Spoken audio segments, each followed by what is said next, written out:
ono no da Nchumuru traditional area ano Nana Obrempon Kenya a otoso mienu e de ato omampani Nana Adodankwa Ekufuado ene ne manfo enim se wo mo hwe se ekwan wodo bi e wo mantemu a atete apansam no wo mo behwe esiesi enu twemu a adesua wo nsem ayaresabea ene niema wodo bi e wo mpatemu no wo mo beboa ama wo mo esiesi abra Nana e kasa e wo beekeeping wo mo celebration sunku bi e koso e wo mpatemu no wo de tudwa se International Monetary Fund IMF sika Ghana ensa akano omampani ni manfo enhwese se sika no wo mu de bedi dwuma pa ebeboa oman Ghana na enkoye se wo mu ede koche bayire ani trophy na wo mu de agi wo nani oda oman ni ye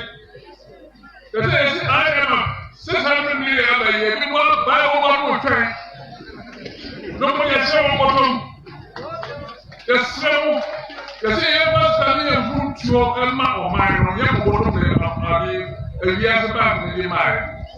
Queen Mother awo boafri enso e de futuo ema mamefo e wo mpatemu Emma umi nya adwumade na mema ne a o be babusia wa enchen Onya mo o nya adwumade se pini wo e ba ne beti ne nya ska ye be ye ho anya ska sa se ye se de e ko no ya yire ho a emwa ye ema ye ma se ye do musu ya tu aboso ye buru muti ho o mu ni ka pe Amrankrado wo boafri Nana Fodwo enso e de nsem se ne to awofo enim Nana Himba Kasa na ontrese mano ebetumi aye adwuma ama omukunu no de wonya adwuma bi na mo ba trese ma enya adwuma na onfa nso omukunu no asene